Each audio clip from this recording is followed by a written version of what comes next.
Octubre de 1966. Recién habían llegado y todavía no los anunciaba Claudia Sánchez, pero en 1966 los cigarrillos L&M fueron el boom de la industria nacional, pasando de 0 a 20 millones de paquetes anuales. Los había empezado a fabricar en el país bajo licencia Picardo y compañía. El mercado del cigarrillo había cambiado mucho. Recién 15 años antes empezaba a imponerse el tabaco con filtro. Fue entonces cuando se lanzaron en Estados Unidos los Winston, los L&M y los Marlboro, de una empresa relativamente chica, Philip Morris. Pero aún en 1966 la marca de más venta en Estados Unidos era Pall Mall, sin filtro. En la Argentina el consumo estaba repartido. En América el gran cambio siguiente a mediados de los 50 fue la aparición de los paquetes de cartón. Ese fue el gran invento de la Philip Morris para sus Marlboro. Y finalmente aparecieron los contratos de las compañías americanas con empresas nacionales del resto del mundo para que fabricaran sus marcas bajo licencia. Un alto ejecutivo de la empresa licenciataria de L&M, la americana Liggett and Meyer, explicaba su política. El mercado del cigarrillo en los Estados Unidos está casi saturado. En el resto del mundo, en cambio, se consumen término medio 4 veces menos cigarrillos que en América.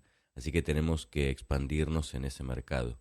Es un mercado ávido de productos norteamericanos. La prueba está en que todas las marcas multiplican sus negocios en el exterior a un ritmo acelerado, a pesar de que sus precios son por lo general superiores a los de las marcas nacionales. La difusión del cigarrillo en el mundo fue un plan perfectamente armado por las empresas norteamericanas. Una publicidad sintetizaba esta idea. En todos los diarios, revistas, radios y canales se anunciaba que ahora sí es legal fumar Viceroy, como en Estados Unidos, su país de origen, sentir ese sabor tan americano. Susana Sanz había nacido en San Rafael en febrero de 1939. Su padre, Juan, era un español que había dejado su aldea de Burgos, Rabanera del Pinar, hacia 1910 cuando tenía 14, y se había instalado en ese pueblo medio salvaje del sur de Mendoza. Tras unos años, puso una fonda que después se transformó en hotel y funcionaba más o menos bien. Su madre, Carmen, también había nacido en Rabanera, pero era bastante menor que Juan, y los futuros esposos no se conocieron en el pueblo natal. Los hermanos de Carmen se habían ido a trabajar a los Altos Hornos de Vizcaya, en el País Vasco, y Carmen los siguió. Allí se enamoró de un obrero comunista que cayó preso y poco después de salir tuberculoso murió. Carmen pensó en meterse a monja, pero finalmente decidió que había formas mejores de empezar otra vida y se tomó un barco para Buenos Aires. En esos días, una migración era algo muy definitivo. En Buenos Aires, Carmen se encontró con otras paisanas. Cuando llegó desde San Rafael, otra mujer de su pueblo, muy enferma, Carmen la cuidó en el hospital. De vuelta en San Rafael, la mujer le habló tanto a su primo Juan de esa chica que Juan se tomó el tren para ir a conocerla. Corría 1935, Juan y Carmen se gustaron, ya eran grandes y decidieron casarse. Poco después estalló la guerra en España. Cuando Susana tenía 4 o 5 años solía escuchar acaloradas discusiones con muchas zeta y mucho coño sobre la guerra mundial, los cabrones de los americanos que parecía que no iban a voltear a Franco, las posibilidades de una huelga general revolucionaria, la traición de los comunistas aquí, de los hazañistas allá, de los anarcosindicalistas acullá. Los republicanos de San Rafael tenían un club donde se reunían para sus actividades sociales, pero cada encuentro terminaba con las mismas discusiones. Los republicanos de San Rafael no dudaban de que Franco caería más o menos pronto, que la victoria de los pueblos no estaba lejos y que ellos terminarían volviéndose a su país para colaborar con ella. Uno de esos días su padre la llevó al club italiano. Le habían ofrecido la concesión del restaurante y fueron a verlo. Cuando entraron, Susana descubrió en el salón un gran retrato de Mussolini. Algo habría escuchado porque empezó a gritar: abajo Mussolini, abajo Franco, viva Maijá. Se trababa un poco con algunas palabras, pero la intención estaba clara y su padre se quedó sin restaurante, muy orgulloso de su hija. Cuando cumplió 6, Susana era inquieta, entrometida y su madre, pese a sus convicciones comunistas, pensó que las únicas que podrían con ella serían las monjas. Aunque doña Carmen también hacía lo suyo. Cuando Susana no le hacía caso le daba un par de azotes o la tenía un rato arrodillada sobre garbanzos. Don Juan en general la defendía. Susana tenía 7 años y estaba en el colegio cuando la fueron a buscar para decirle que su padre se había muerto de una peritonitis. Susana lloraba y no terminaba de entender qué había pasado. Su madre se hizo cargo del hotel y lo hizo prosperar. Era una señora decidida, férrea, que sabía qué quería y cómo conseguirlo. Susana se pasaba largos ratos escondida en los rincones o abajo de las mesas, escuchando conversaciones de las mucamas, enterándose de todo lo posible. Oía cosas horribles, por ejemplo, que las chicas del asilo de huérfanas iban a trabajar a casas de familia donde las trataban como esclavas. Tenía 8 o 9 años la primera vez que le dijo a su madre que iba a ser abogada. ¿Por qué, niña? Porque me han dicho que los abogados pueden ser jueces y entonces yo voy a ser juez para proteger a los chicos que no tienen padres. Su madre solía estar muy ocupada y a veces mandaba a Susana al cementerio a poner unas flores sobre la tumba de su padre. A Susana no le daba miedo ir, le gustaba, y había notado que algunas tumbas tenían muchas flores y otras no tenían ninguna. Esas tumbas sin flores la llenaban de pena. Entonces sacaba flores de donde sobraban y las ponía donde faltaban. A veces se pasaba horas correteando, hasta que cada muerto recibía sus matitas. En el colegio Susana tenía muy buenas notas y bastantes conflictos.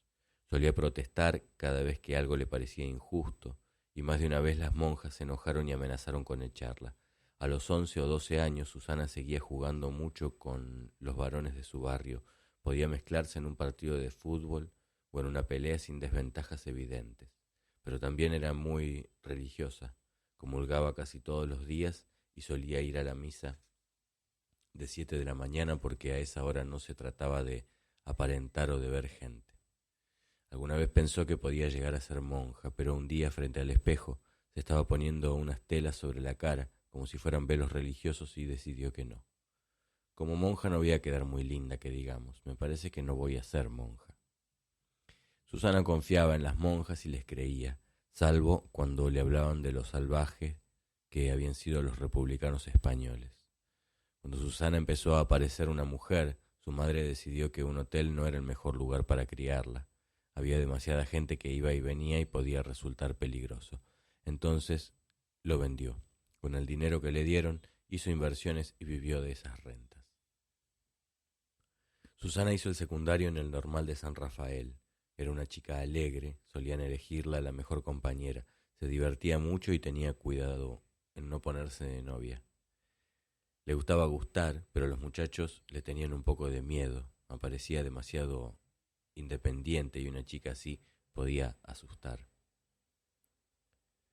Cuando estaba terminando el colegio, Susana empezó la batalla para que su madre la dejara estudiar abogacía. Había un grupo de muchachos de San Rafael que estudiaban en La Plata y ella insistía para irse allá. Doña Carmen al final transigió, pero la acompañó. A principios de 1957, las dos mujeres estaban instaladas en un departamento de La Plata y Susana empezó su carrera de Derecho. La Plata en esos días era un hervidero de estudiantes que venían de todas las provincias argentinas.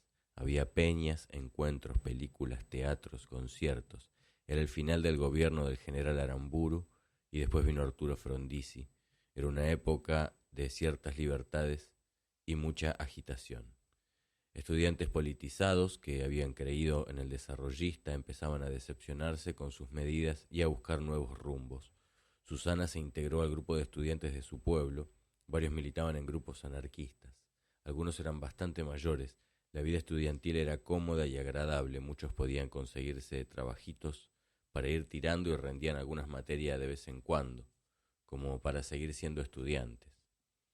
Con ellos empezó a leer a Dostoyevsky, León Felipe, Vallejo, García Lorca. Cuando ya estaba en tercero, Susana se metió en Unión Universitaria, el grupo de los balvinistas y algunos anarquistas. En Derecho, donde militaban entre otros Sergio Karakachov y Julio Ragneri. Los radicales tenían cierta aureola de coraje que les venía de su resistencia al gobierno de Perón. A menudo contaban historias de las cárceles y persecuciones que sufrieron entonces. Además, la Unión se oponía al gobierno de Frondizi. Estaban terminando las peleas entre los partidarios de la laica y la libre, y los radicales unionistas decían que en realidad todo eso había servido para ocultar lo que importaba, la concesión de grandes contratos petroleros a empresas extranjeras. Los unionistas seguían a Balbín, pero también solían tomarle el pelo. Sergio Karakachov, que iba mucho a su casa, contaba que el viejo era siempre igual de solemne. El otro día habíamos terminado de comer y don Ricardo se quedó medio dormido. Entonces uno de sus nietos, chiquito, lo sacudió y le dijo: Tatita, tatita, ¿qué está haciendo? Y don Ricardo se despertó de golpe y le dijo: Estoy reflexionando sobre los graves problemas que aquejan a la patria, mijito. Las chicas no solían participar en los grupos de activistas. La política seguía siendo cosa de hombres. Poco después la eligieron vocal del Centro de Estudiantes de Derecho. En esos días se armó un conflicto porque la policía había reprimido una manifestación de la CGT contra los contratos petroleros de Frondizi y los sindicalistas, corridos, se refugiaron en la universidad. La policía no podía entrar a sacarlos porque la autonomía universitaria era algo serio. Ese día estaba reunido un plenario de todos los centros y empezaron a discutir si tenían que dejar que los obreros hicieran un acto en su territorio. Avanzada Reformista decía que sí, Unión Universitaria era muy antiperonista y no estaba de acuerdo. Los militantes hablaban mucho de la clase obrera, pero ahora que tenían obreros de carne y hueso golpeando a su puerta, les negaban la entrada. 3 vocales de Unión, entre ellos Susana, votaron que sí. Avanzada ganó por 2 votos de diferencia y se armó el escándalo. Fue una ruptura importante y Susana quedó afuera de Unión. Solía creer que estaba más cerca de los planteos de izquierda de los militantes de Avanzada, pero no tragaba el fervor frondicista de muchos de ellos, que se les fue pasando poco a poco. De esa decepción nacieron varios grupos de la izquierda de esos días. En la política universitaria la izquierda y los radicales eran fuertes y casi no había peronistas. En ese clima Susana empezó a aprender las reglas y maneras de la militancia. Aprendió, por ejemplo, que había que tener mucha paciencia y quedarse siempre hasta el final. Los últimos eran los que redactaban las resoluciones, los comunicados, los que tenían la última palabra. Mientras seguía cursando y aprobando materias, le gustaba dar exámenes, era una situación de desafío que la ponía en marcha. La carrera de Derecho era más bien masculina y los hombres sospechaban de sus compañeras. Vos sí que no tenés problemas para que te aprueben. Lo mirás un poco al profe, le haces un par de caritas y ya lo tenés en la bolsa. Susana siempre despreció la idea de que ser mujer pudiera representar una ventaja y solía presentarse a los finales con la cara lavada, un par de trenzas y la ropa más austera que tuviese.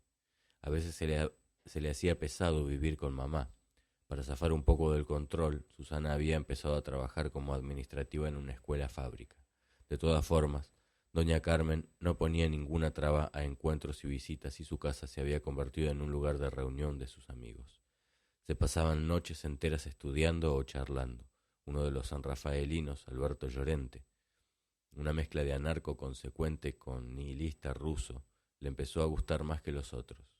Alberto estaba terminando ingeniería y le llevaba 6 años. Juntos leían a Sartre, a Camus, a Rafael Alberti. Paseaban, iban al cine, se perdían a veces en lo oscuro de un parque. En 1961, en pleno entusiasmo castrista, se anotaron como voluntarios para ir a Cuba a colaborar con la revolución, pero los comunistas controlaban los contingentes y los rechazaron. Susana ya tenía un par de ideas más asentadas, que los valores tradicionales estaban definitivamente caducos y que esta sociedad era terriblemente injusta y había que modificarla, con los medios que fueran, la política, los levantamientos populares, las armas, que nada era tan urgente como ese cambio y que el mundo marchaba en esa dirección, y que ella era una privilegiada y tenía que aprovechar ese lugar de privilegio para volcarlo hacia la sociedad. Pero todo eso no va a llegar solo. No hay que empujarlo, hay que hacerlo, pero es inexorable. Es cosa de que le pongamos toda la voluntad necesaria, de que encontremos los medios, de que modifiquemos las mentalidades y lleguemos a la gente a la que tenemos que llegar, y esto se va a transformar, sin ninguna duda. El problema es que hay demasiadas corrientes y cada cual tira para su lado. No Todos van en la misma dirección, en el sentido de la historia. Hay un objetivo común, eso está claro. Puede que haya diferencias en el cómo, en los métodos, pero todos vamos para el mismo lado. En 1962, Susana y Alberto se casaron por riguroso civil. Ella entonces ya había dejado de creer, de a poco, sin grandes conflictos. Lo festejaron con un asado para los amigos y se instalaron en el departamento de Susana. Su madre, entonces, pasaba más tiempo en San Rafael y los iba a visitar de vez en cuando. La casa del matrimonio Llorente seguía siendo un centro de encuentros y discusiones. A fin de año, Susana rindió las últimas materias y quedó embarazada. Decidió empezar el doctorado, donde enseñaba, entre otros, Alfredo Palacios, y esperar a su primera hija. La llamaron Mariana, como un personaje de Federico García Lorca. Susana ya no creía que siendo jueza pudiera arreglar nada y había empezado a prepararse para hacer derecho laboral. Esa sería su forma de contribuir al cambio. En 1964 ya había nacido Bernarda, la segunda. Alberto planteó que quería volverse a San Rafael. Allí tendrían una familia, una casa mejor y un buen trabajo. Susana no estaba entusiasmada, pero terminó por aceptar. Primero se fue él y después ella. Hacia fines de ese año la familia Llorente ya estaba de vuelta en su ciudad, instalada en una casa grande que les dio doña Carmen. La casa era muy linda, con jardín y varias habitaciones.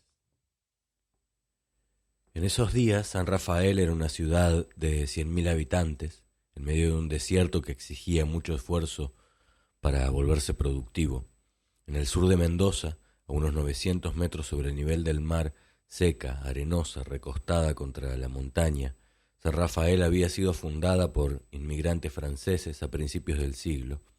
Cuando llegó el ferrocarril, los franceses plantaron viñas y empezaron a producir buenos vinos, pero poco a poco las primeras familias fueron perdiendo sus tierras a mano de sus administradores, la segunda oleada migratoria hecha de italianos y españoles. Eran pobladores con espíritu pionero, de pueblo de frontera. Con mucho trabajo conseguían criar el vino y las frutas que los enriquecían. Las tierras estaban muy divididas y mejoradas con acequias y canales de riego, y a su alrededor se establecieron fábricas de conservas y bodegas, y después minas de uranio y de carbón, y por fin las industrias de metalurgia más pesadas, usinas, diques. La ciudad era chata, reciente, y todos se conocían demasiado. Eran, decían, un pueblo de tahúres.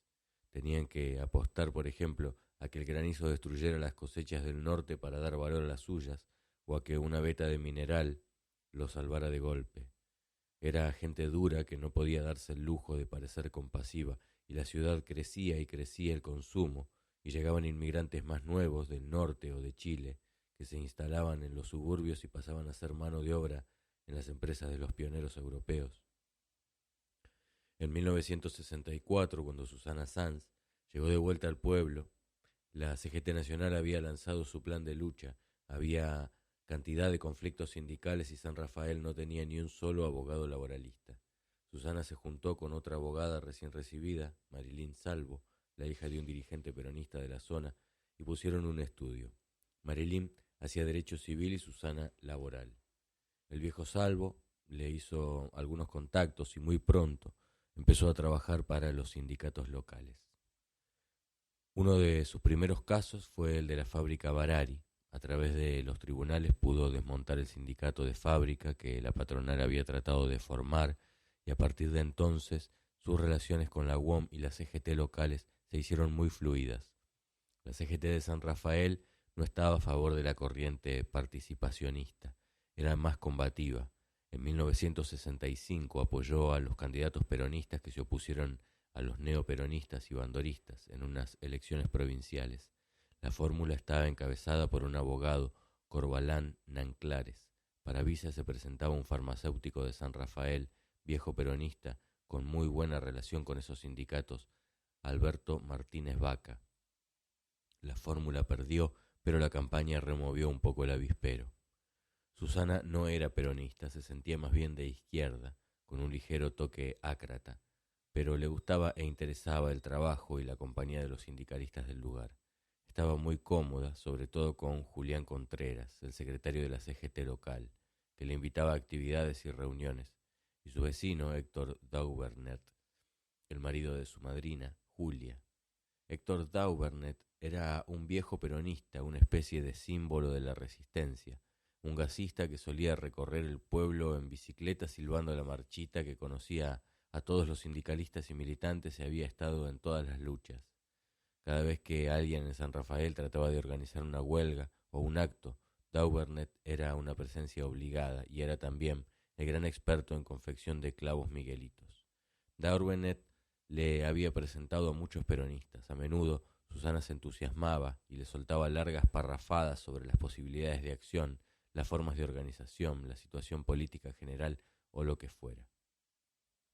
Bueno, doctora, pensamos que usted nos quiere transmitir cosas muy importantes, pero ¿por qué no hace el esfuerzo de traducirnos para que entendamos lo que usted nos quiere decir? ¿Por qué no podemos terminar de entender lo que nos dice? Susana se prometió que iba a intentarlo. En esos días llegó el golpe militar. Al principio la vida en el pueblo no cambió demasiado, aunque los dirigentes de los sindicatos locales se cabrearon fuerte cuando se enteraron de que sus jefes nacionales habían ido a la asunción del general Juan Carlos Onganía. Enero de 1967. El último día de 1966, Onganía nombró ministro de Economía y Trabajo a Adalbert Krieger Bacena. El 4 de enero de 1967, Krieger era esperado en la escalerilla del avión que lo traía de Ginebra para ir a asumir su cargo. Junto con él, Antonio Lanusse recibió la cartera de Defensa. Krieger formaba parte de los directorios por lo menos de 4 empresas mineras norteamericanas del grupo National Lead Company. Además, era representante de muchas otras empresas extranjeras. Su prestigio en el mundo de los altos negocios estaba en su apogeo.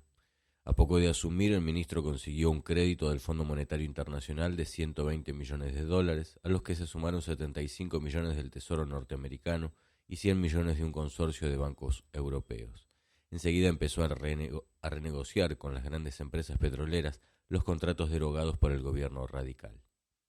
La erradicación de capitales externos se centró en las áreas más concentradas: tabacalera, automotriz, química y petroquímica, pero las inversiones fueron llegando lentamente. Lo que sí se registró fue un importante aumento en las quiebras de las pequeñas y medianas empresas de origen nacional. Los apoyos empresarios venían de las grandes empresas industriales vinculadas al capital extranjero, nucleadas en la UIA y Aciel. El sector agropecuario, en cambio, Sociedad Rural y Carvap, veía peligrar sus intereses por las retenciones a las exportaciones tradicionales que estableció el plan desde el principio.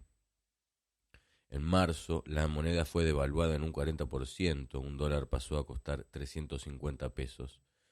Una de las bases del plan de estabilización fue la suspensión de las convenciones colectivas de trabajo y el congelamiento de los salarios hasta diciembre del 68, con un aumento generalizado del orden del 15%. En esos días, el Consejo Publicitario Argentino lanzó una campaña titulada «Nuestras hay empresas del Estado». Sus avisos decían: «Las empresas del Estado son una dura carga que pesa sobre nuestros hombros y sobre nuestro presupuesto, el del país y el de cada uno, porque todos pagamos por buenos los malos servicios. Mucho dinero se malgasta cada día en alimentar a la burocracia. Si ese dinero se redistribuyera mediante una inteligente política de créditos, si el estatismo y la burocracia fueran perseguidos como peligrosos enemigos del país, si la empresa privada viera aseguradas las condiciones necesarias para su progreso, si todo esto se hiciera, habría para todos más trabajo, mejores remuneraciones, prosperidad. Ciudadano, contribuya para que así sea, combata el estancamiento, el miedo al cambio, participe del esfuerzo por una Argentina fuerte, rica y justa». Eduardo Sigal se había preparado un bolso con 2 pantalones, 3 shorts y media docena de camisas, y lo llevaba colgado del hombro por una calle de Lomas de Zamora. Aunque estaba cayendo la tarde, todavía hacía calor y Eduardo transpiraba. Le faltaban 8 minutos para la hora de su cita. Desde el golpe de junio, 7 meses antes, la situación había cambiado.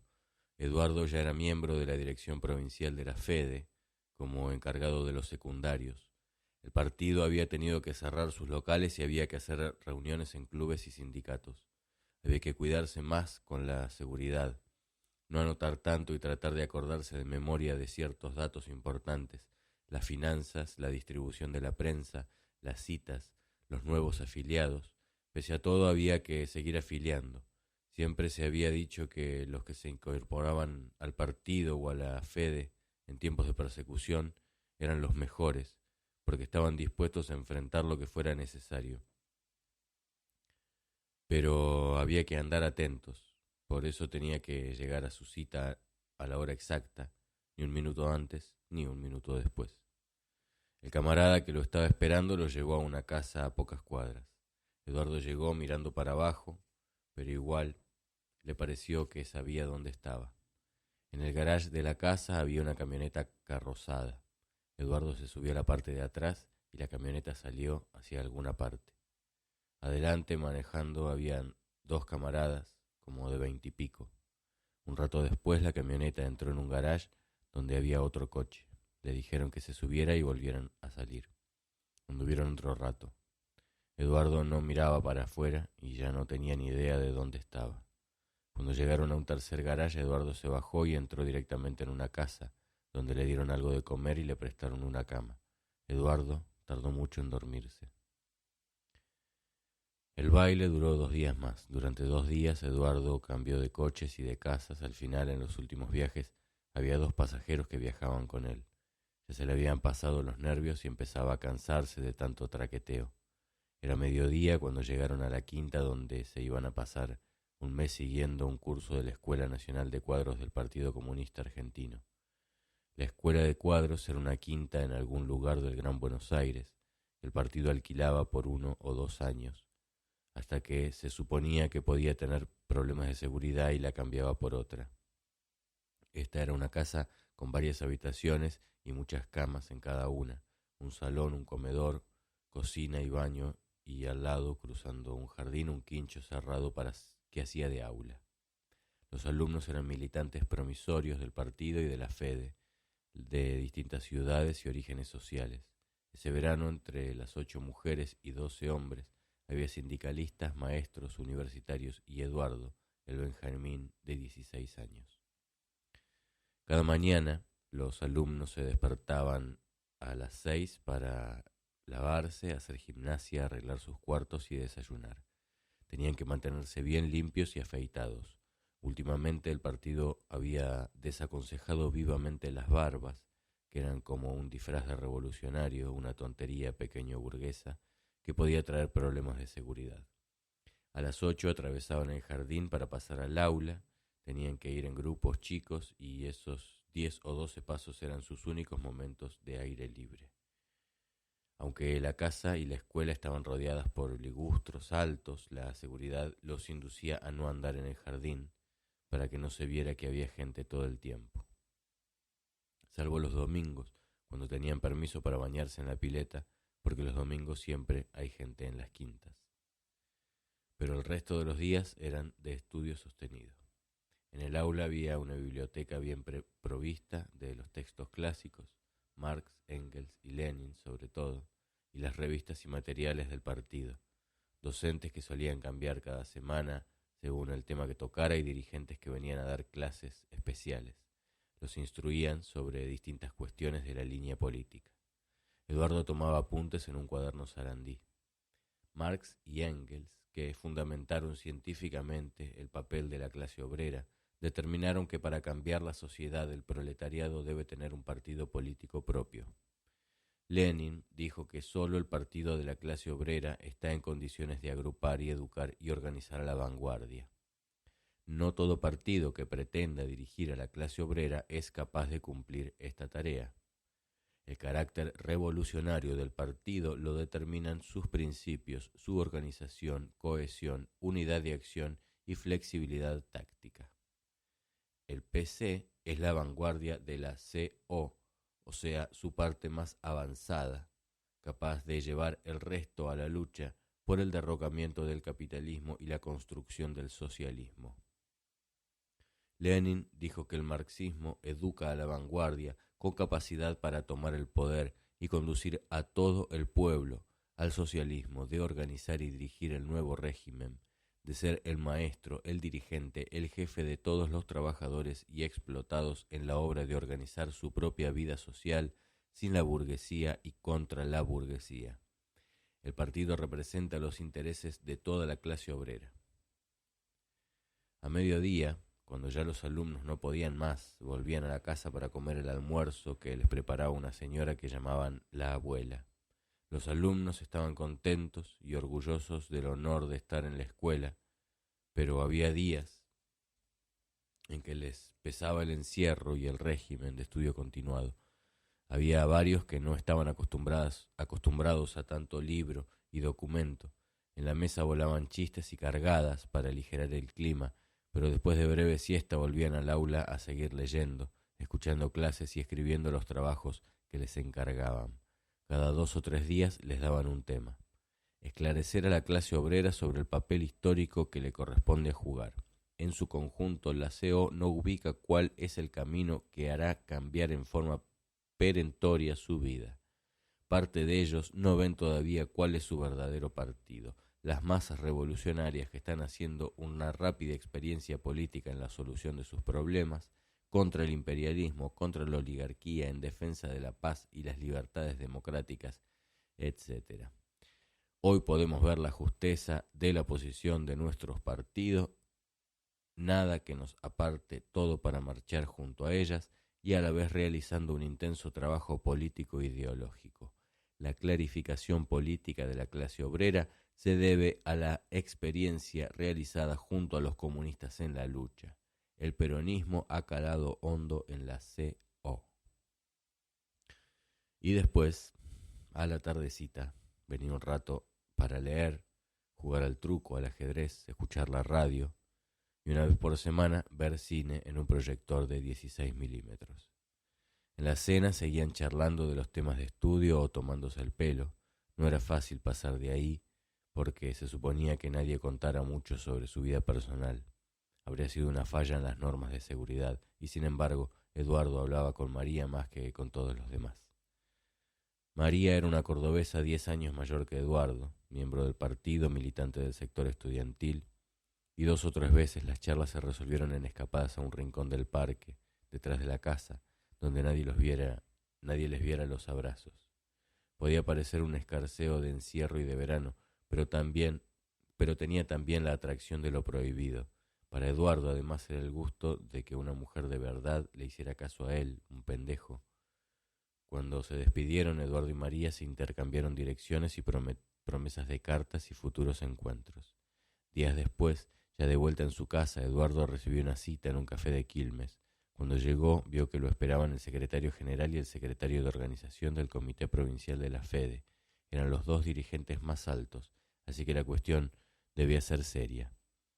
¿Qué tal, Eduardo? ¿Cómo te fue en la escuela? Increíble, muy bien. La cantidad de cosas interesantes que pude aprender en esos días es impagable. ¿Y María? Eduardo tuvo que aceptar las críticas, autocriticarse. Era cierto que había violado varias normas, era cierto que no debía salir al parque por su cuenta, era cierto que era incorrecto haber dado y aceptado datos que comprometían la seguridad, era cierto que la camarada era mucho mayor que él y no correspondía a su moral de militante enredarse con ella. Sí, es cierto, pero a mí María me importa y yo estoy dispuesto a seguir viéndola. Eso sería persistir en el mismo error y ya sería motivo para una sanción. Hasta ahora todo puede resultar una equivocación, un error comprensible y dar lugar a una advertencia, pero para eso es evidente que tenés que romper cualquier contacto con ella. Además, si estás de acuerdo en todo lo que dijimos, Eduardo quería verla. Le mandó un par de cartas, hablaron de la posibilidad de un viaje, pero el partido decididamente se oponía. El secretario del comité provincial habló con sus padres, los camaradas cordobeses hablaron con ella y finalmente Eduardo decidió darse por vencido, aunque no entendía muy bien por qué tanta insistencia en un algo que parecía tan menor. Es un problema ideológico, tenés que entender que tu conducta en todo este asunto mostró claras desviaciones individualistas, muy pequeño burguesas. En este caso no es grave, pero podría ser germen de problemas mucho peores y por eso conviene extirparlo de raíz. Enero de 1967. Ya en diciembre los portuarios le habían hecho la primera huelga al gobierno militar, que había decretado despidos, eliminado conquistas laborales e implantado un control casi policial en el puerto de Buenos Aires. La reacción oficial fue veloz. Militarizaron el puerto, encarcelaron a muchos activistas e intervinieron el sindicato. Su secretario general, Eustaquio Tolosa, consiguió en Londres la solidaridad de la Federación Internacional de los Trabajadores del Transporte, que declaró el boicot a los barcos argentinos. Tolosa fue encarcelado en cuanto volvió al país. En enero, los que protestaron fueron los ferroviarios. Como parte del plan de racionalización del gobierno, se anunció el cierre de varios grandes talleres y de ramales ferroviarios, dejando sin trabajo a miles de obreros. El 11 de enero los dos gremios, Unión Ferroviaria y la Fraternidad, fueron a la huelga por 24 horas. El paro fue total y ayudó a que la CGT empezara a preparar un plan de lucha. En Tucumán, mientras tanto, la Federación de Obreros Tucumanos de la Industria Azucarera estaba en pie de guerra. La asignación de cupos de producción a los ingenios significaba una amenaza a las fuentes de trabajo. Se preveía que 11 ingenios tendrían que cerrar sus puertas. Los trabajadores del azúcar hicieron asambleas zonales y en una de ellas, en el ingenio Santa Lucía, en Bellavista, la policía se presentó y detuvo a varios dirigentes sindicales. Una manifestación se encolumnó hacia el lugar donde estaban detenidos para pedir su libertad. Los trabajadores tiraron bombas molotov y la guardia de infantería disparó contra la multitud. Había muchas mujeres y chicos. Hilda Guerrero de Molina, de 34 años, madre de 4 hijos, cayó muerta de un balazo en la frente disparado de muy cerca. La sangre enardeció todavía más a los trabajadores, que obligaron a los policías a encerrarse en su destacamento. Entre ellos, voces pedían ametralladoras para ir a la lucha contra la dictadura. Esa noche, el doctor Gastón Lacase, gobernador interino de Tucumán, lamentó los hechos. A través de un escueto comunicado, el día 13, la FOTIA declaró una huelga de 24 horas en Tucumán para repudiar la política nacional azucarera y la represión. Ese mismo día, a las 10 de la mañana, una multitud llevó a pulso el féretro de Hilda Guerrero desde Bellavista hasta el cementerio de Acheral. Una corona más grande que todas las demás, decía Juan Perón. El obispo de Tucumán, Juan Carlos Aramburu, mandó una carta al ministro de Economía transmitiéndole su honda preocupación y recordándole que el Concilio Vaticano II decía que una fuente de trabajo no debe ser valorada por su rendimiento económico, sino por el bienestar del hombre. Entre los participantes en esos incidentes había 2 contadores del sindicato azucarero del ingenio San José, Mario Roberto Santucho y José Manuel Carrizo, y un dirigente de la fábrica a quien Santucho había enseñado a leer, Antonio del Carmen Fernández. Un mes y medio más tarde, a fines de febrero, el contador Santucho fue detenido por la policía en los alrededores de la ciudad de Tucumán. Procesado por activar en apoyo de la huelga decretada por la CGT Nacional, Santucho fue condenado a 24 días de cárcel. Años antes, el escritor polaco Witold Gombrowicz lo había conocido en Santiago del Estero y lo describió en su diario argentino. Es un muchacho de color subido, cabellera negra, ala de cuervo, boca color tomate, dentadura deslumbrante, un poco oblicuo a lo indio, robusto, sano, con ojos de astuto soñador, dulce y terco. Es un soldado nato, sirve para el fusil, las trincheras, el caballo. En general, ellos me recuerdan mucho a Seromsky y a sus compañeros de los años 1890. Entusiasmo, fe en el progreso, idealismo, fe en el pueblo, romanticismo, socialismo y patria. Jorge, me parece que es una equivocación terrible.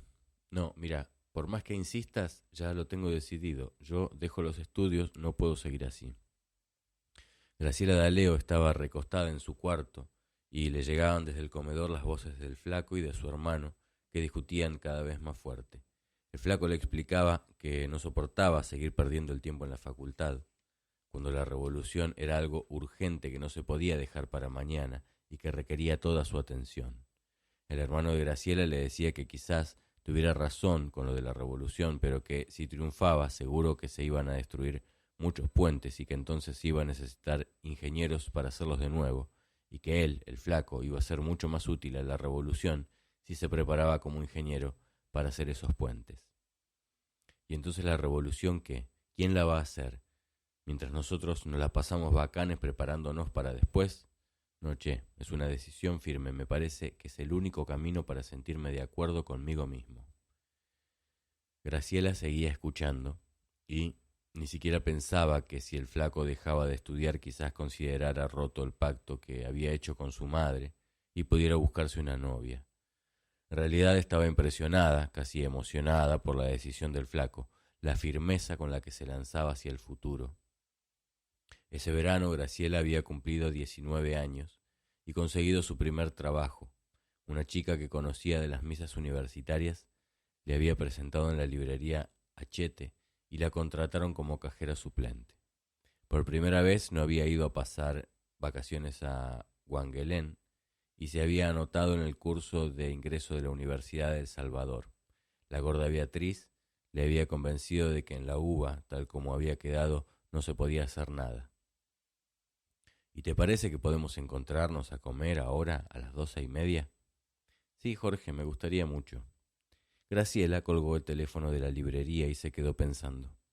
A veces almorzaba con el flaco, pero esa invitación le sonó casi demasiado urgente. Media hora después, Jorge pasó a buscarla. Iba de punta en blanco, con un traje gris, camisa blanca y corbata bordó, una pinturita. Caminaba como siempre, un poco encorvado de tan alto, pero así trajeado se le notaba menos. Graciela llevaba una minifalda bastante seria, se había empezado a usar el año anterior y ya eran casi normales, aunque los hombres seguían mirándolas con cierta baba por la calle. En el Hamburgo de Carlos Pellegrini y Tucumán, donde solían ir a la salida del Colón cuando conseguían invitaciones, Jorge empezó a contarle que había estado 3 días en Montevideo porque había habido una reunión de la Juventud Peronista con el mayor Vicente, un delegado de Perón, y lo habían invitado, y que estaban también algunas de las viejas glorias, Gustavo Riarte, Cacho el Cadri. En medio de la reunión cayó la policía y los que pudieron se escaparon saltando por las ventanas. El flaco fue de los que no pudieron, pero la policía uruguaya lo soltó al cabo de unas horas. Graciela lo miraba espantada por la historia. Entonces el flaco sacó de su portafolio una lata de marrón glacés y la puso sobre la mesa. Mientras estaba preso ayer en Montevideo, me di cuenta de que estoy enamorado de vos. Graciela se había pasado un par de años esperando esas palabras y ahora, cuando llegaban, la tomaron por sorpresa y no supo qué decir. Jorge la miraba, callado, ninguno se movía. Las 4 manos estaban quietas sobre el mantel blanco. Al fin, Graciela le dijo que bueno, que estaba tan sorprendida y que tenía que pensarlo. Vamos, Graciela, ¿no te parece que entre nosotros ya está todo dicho? Tenía razón y Graciela aceptó. Iban a ser novios. La comida siguió entre nubes confusas. Cuando terminaron, él la acompañó de vuelta a Hachette. Al despedirse, Graciela le ofreció la mejilla. Imaginaba que un noviazgo era algo muy gradual. Primero, al cabo de unos días se agarrarían de la mano, después, tras semanas o meses, se darían un beso en la boca, aunque no pudiera imaginarse cómo sería un beso en la boca. Jorge la besó, suavito, en la mejilla, y le pidió que no se lo dijera a nadie hasta que él pudiera explicarse con su madre. Graciela aceptó y estuvo a punto de darle otro beso. Estaba casi desorientada. ¿Cómo sería ahora tener eso que había querido tanto tiempo? 2 días después, Graciela tuvo que rendir su primer examen en el curso de ingreso. El flaco iba a pasar a buscarla, pero ella terminó antes y se metió en la iglesia. Estaba ensayando el Aleluya con gran clamor de órgano, algo cercano al éxtasis. Al rato, cuando lo vio llegar al bar de la esquina con un vaquero y una camisa de cuadros y le ofreció su mejilla para el beso, supuso que de ahí en más todo empezaría a ser lo que debía. Febrero de 1967. Primera Plana publicaba en su sección de música un comentario sobre el primer disco de Bob Dylan que salía en Buenos Aires. Se llamaba El trovador de nuestro tiempo y era monoaural. Mañana uno de nosotros puede despertarse, tocar un botón y estallar la guerra. El mundo tal como está hoy no nos gusta a los jóvenes. Nos lo dieron servido en un plato que no encargamos. No podemos modificarlo, deberíamos solo modificarnos a nosotros mismos, integrarnos. No hemos elegido la vida que hacemos, por eso cantamos, pensamos en un mañana mejor. Este moderno Mesías tiene 25 años, hace 6 que cambió su verdadero nombre, Robert Zimmerman, por el de Bob Dylan, como homenaje al poeta maldito Dylan Thomas. Desde entonces empezó su cruzada contra el orden establecido en un mundo que desprecia. Antes, este hijo único de un oscuro farmacéutico de Minnesota se había escapado 7 veces de su casa. Quería hacer de él un médico, eligió ser músico y profeta. Que ven en él las nuevas generaciones que, sin votar, lo consideran unánimemente el líder máximo. Su figura, 1,50 m enfundados en estrechos pantalones pegados al cuerpo, botas con tacones de 5 centímetros, copiosa cabellera enrulada, enmarcando un rostro pálido, enfermizo, y una voz que suena como un violín destemplado, no es ciertamente agradable. Nunca aprendió a tocar el piano, la guitarra ni la armónica, pero es admirable su empeño en sacar sonidos de esos 3 instrumentos. Lo que importa son las palabras, dice, y tiene razón. Tantas carencias no le impiden ser el más talentoso compositor de música popular de la última década. El juicio lo suscriben Joan Baez, Pete Seeger, Peter, Paul y Mary y los Beatles. El disco contiene 10 temas compuestos e interpretados por él, algunos tan famosos como Blowing in the Wind y Mr. Tambourine Man. Su música, como toda su persona, no admite concesiones, prohíbe también la indiferencia. El oyente no tiene alternativas, o atesora el álbum en un rincón de su discoteca, o lo tira por la ventana. Cacho El Cadri lo había conocido a principios de los 60, cuando José Luis Nel encabezó junto con el gordo Joe Baxter una incisión en el grupo nacionalista de derecha Tacuara. El nuevo grupo se llamaba Movimiento Nacionalista Revolucionario Tacuara, aceptaba el marxismo como método de análisis y declaraba que no era posible la liberación nacional sin una revolución social con la clase obrera al frente. El 29 de agosto de 1963, camuflados en una ambulancia de alquiler con Nel a la cabeza, atacaron el policlínico bancario, hirieron a un policía y se escaparon con el equivalente a $100.000.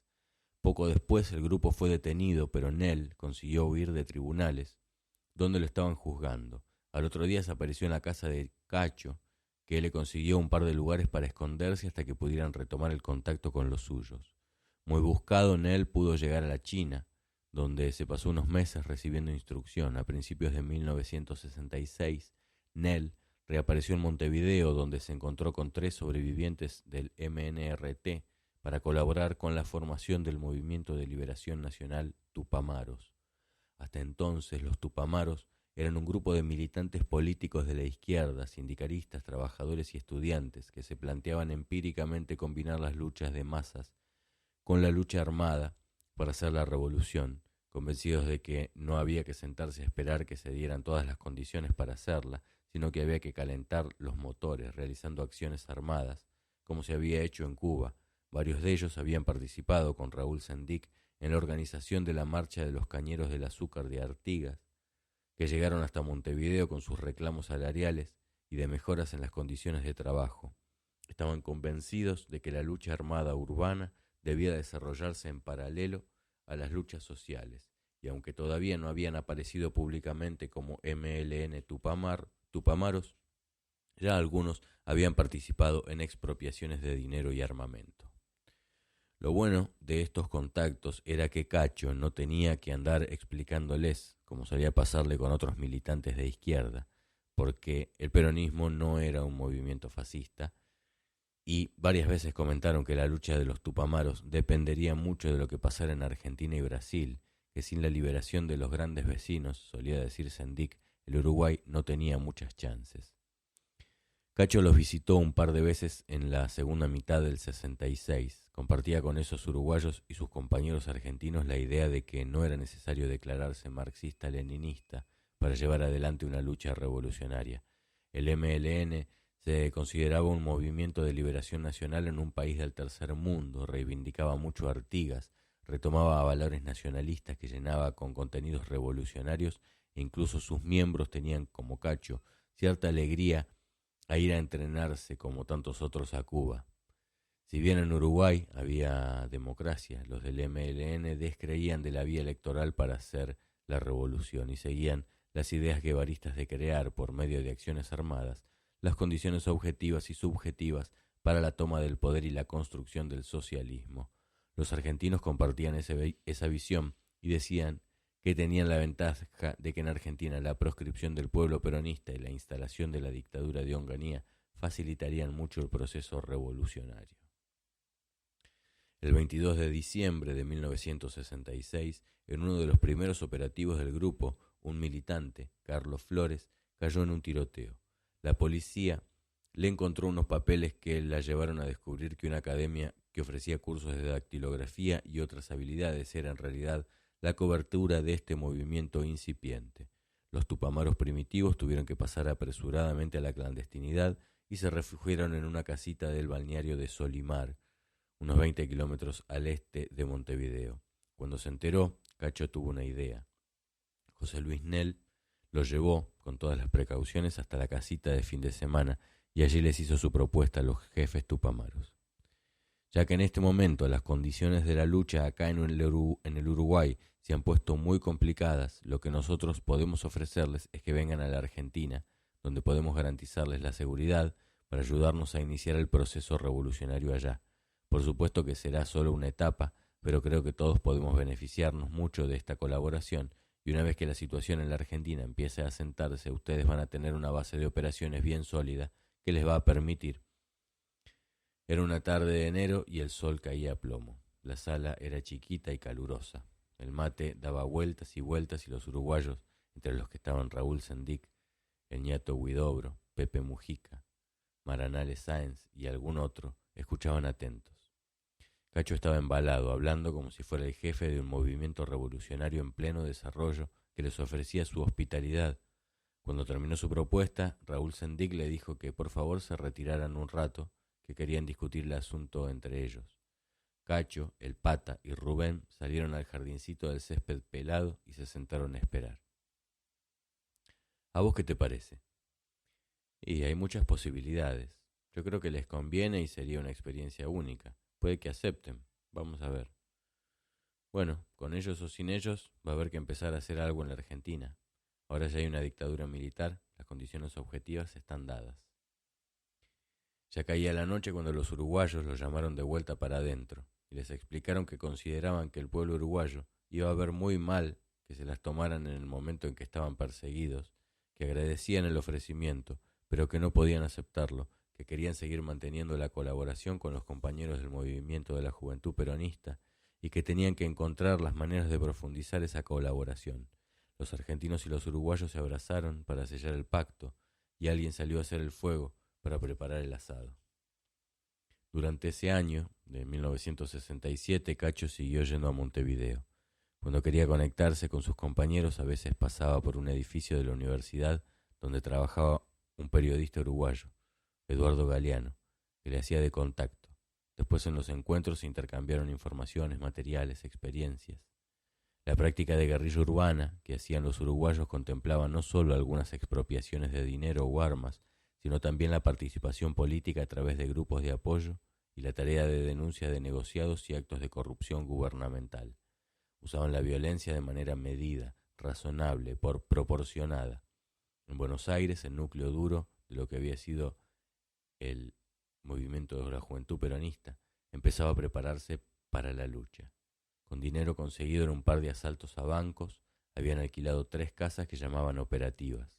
Después guardaban armas y otros materiales y mantenían en estricta clandestinidad.